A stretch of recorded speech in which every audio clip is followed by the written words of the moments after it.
নমস্কার, রক্তাঞ্জলি James and জুয়েলসের পক্ষ থেকে আমি অভিজিৎ সবাইকে স্বাগত জানাচ্ছি।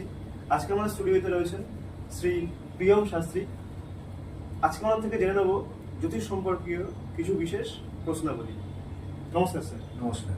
আচ্ছা, একটা কথা আপনি আমাকে বলুন যে কেরিয়ারে বা জীবনে চাকরি বা ব্যবসা সম্পর্কে জন্মকুশি থেকে আমরা কিভাবে জানতে পারবো যে কার কিরকম হতে পারে? দেখুন, আপনাদেরকে একটা কথা বলি। প্রথমত কথা আমি আগে জানাই রত্নাঞ্জলির কর্মধারক শ্রী অভিজিৎ স্যারকে। আর আরেকটা কথা, উনি যে কোশ্চেনটা আমাকে করেছেন সত্যি খুব দারুণ একটা প্রশ্ন, যা আমাদের জন্মকুণ্ডলীর মধ্যে খুব প্রভাবিত ফেলে। তো মাথায় রাখতে হবে, একটা জন্ম চার্ট দেখে উনি যে বললেন যে চাকরি কিভাবে করা যায় বা চাকরি কিভাবে পাওয়া যায়। দেখুন, জন্মকুণ্ডলীর চাকরি ভাব হচ্ছে দশম ভাব, অর্থাৎ দশম ভাব হচ্ছে কর্মের ভাব, এবং দশম ভাব থেকে দেখতে হবে আমাদের আয়পতি ভাব, অর্থাৎ 11th হাউস। তো সেক্ষেত্রে আমাদের দেখতে হবে যে কেরিয়ারটা, তার চাকরি কিভাবে পাবে, দশম ঘরের কতটা গ্রহ নক্ষত্রের বিচার করে পাওয়া যাচ্ছে, বা গ্রহ নক্ষত্রের একটা সঠিক পর্যবেক্ষণ, সেটাকে অবশ্যই চার্ট বিশ্লেষণ করে দেখতে হবে যে দশম ভাবের মধ্যে কি রয়েছে বা কোন অধিপতি গ্রহ দৃষ্টি দিচ্ছে, কতটা কোন গ্রহের ডিগ্রি দ্বারা দৃষ্টি দিচ্ছে। সেক্ষেত্রে অবশ্যই দেখতে হবে, একটা চার্ট দেখে অবশ্যই জন্ম চার্ট দেখে তবেই বিশ্লেষণ করা যায় যে কিভাবে তার চাকরি পাওয়া যায়। এই স্যার, একটা প্রশ্ন ছিল যে জন্মছক দেখে এটা কি বলা যায় যে তার কোন দিকে চাকরি হবে বা কোন দিকে গেলে তার কেরিয়ারটা মানে ভালো হবে? অবশ্যই জন্ম চার্ট দেখেও সেটাও বলা যায়। দেখুন, একটা চাকরি করতে গেলে বা তার চার্টটা যে দেখতে গেলে দশম ঘর হচ্ছে মেন ইম্পর্টেন্ট ঘর, এবং দেখতে হবে কার চার্টের মধ্যে লগ্ন, অর্থাৎ লগ্ন কি আছে, অর্থাৎ লগ্ন দেখে তার দেখতে হবে যে একটা জায়গায় চাকরি করতে গেলে তার কোন দিক, অর্থাৎ আমাদের যে দিক রয়েছে, অর্থাৎ পূর্ব পশ্চিম উত্তর দক্ষিণ, এই যে চার দিককে বলা হয় জোনাল। এই জোনাল পজিশনকে দেখলেই বলা যাবে সেটা একটা চার্ট অ্যানালাইসিস করে যে কোন দিকে তার চাকরিটা হবে।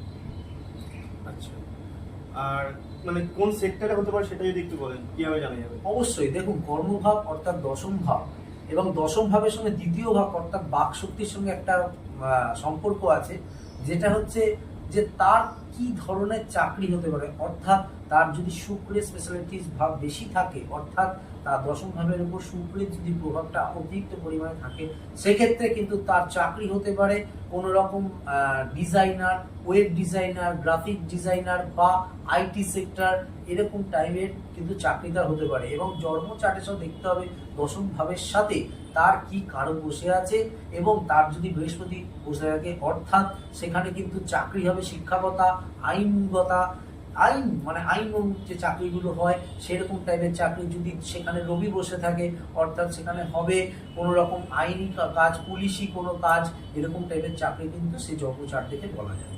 আচ্ছা, আর একটা জিনিস আমি জানতে চাইছি, সেটা হচ্ছে এটাতে গেল পুলিশ অথবা অন্য যেটা আপনি বললেন সেই ব্যাপারটা।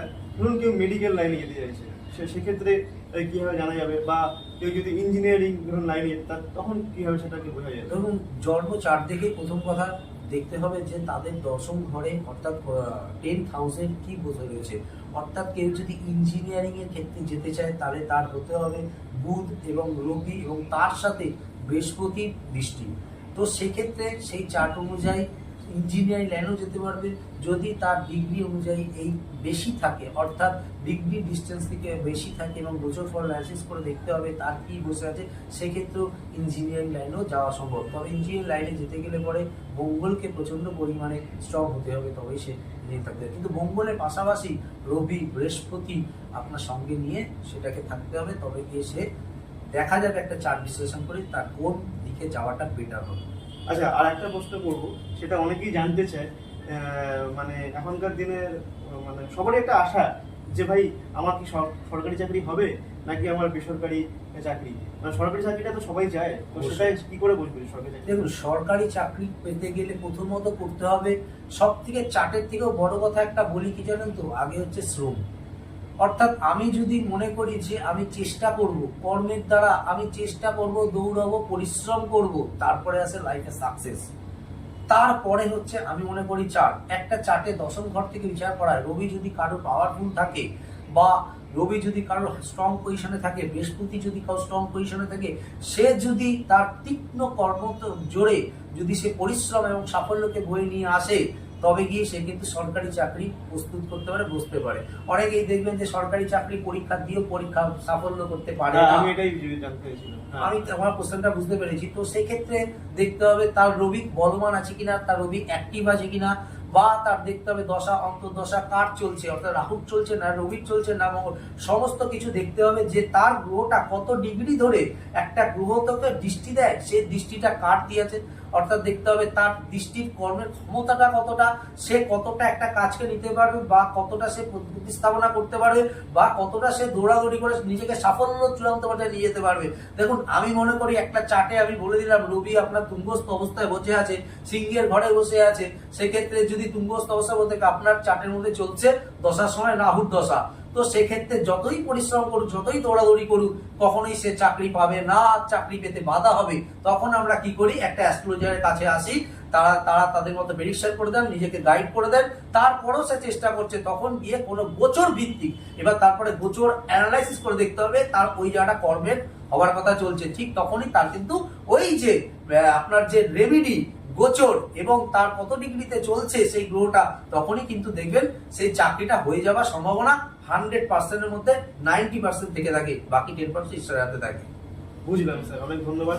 তবে এই জিনিসটা ক্লিয়ার হলো যে চাকরি পাবে এবং কখন পাবে সেটা আমরা কিন্তু আপনি যেটা বললেন যে দশা এবং গোচর দেখে, অনেকে আছে যে হ্যাঁ আমার তো অ্যাস্ট্রোলজার বলে চাকরি পাবো, কিন্তু কখন পাবো সেটা মেনশন অবশ্যই সেটা মেনশনের ওরা অবশ্যই জানা যায়। হ্যাঁ, সেটা মেনশনের জন্য আপনাকে দেখতে হবে যে আপনার প্রথম রাষ্ট্রপতা লগ্ন কি, লগ্নের ওপর আপনার দশম ভাব কতটা দৃষ্টি দিয়েছে এবং একাদশ ভাবের সাথে আপনার দশম ভাব কতটা কানেক্টিভিটি করছে, তার সাথে সেকেন্ড ভাবকেও দেখতে হবে, কারণ সেকেন্ড ভাব হচ্ছে মেন চাকরির ভাব, ষষ্ঠ ভাব মেন চাকরির ভাব, আবার ওদিকে দশম ভাব মেন চাকরির ভাব।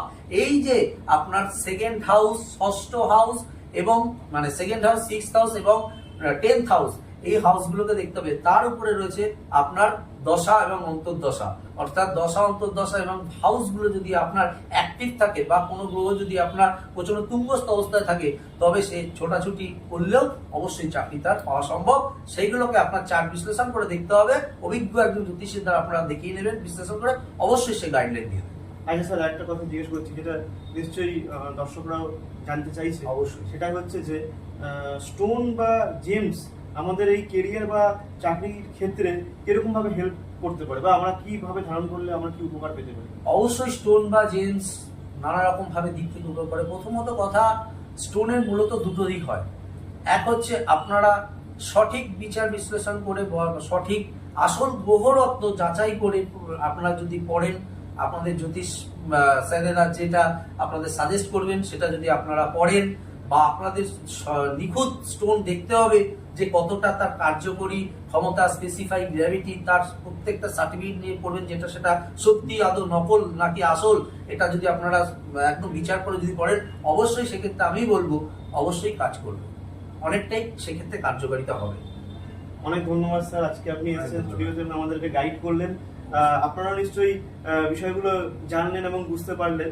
তো যদি মনে হয় আপনারা স্যারের গাইডলাইন্স থাকতে চান বা পরামর্শ করতে চান, তো খড়দার রত্নাঞ্জলি জেমস এন্ড জুয়েলার্সে চলে আসবেন।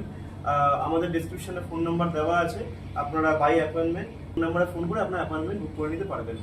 ধন্যবাদ স্যার, অনেক ধন্যবাদ, অনেক ভালো থাকবেন, অবশ্যই ভালো থাকবেন।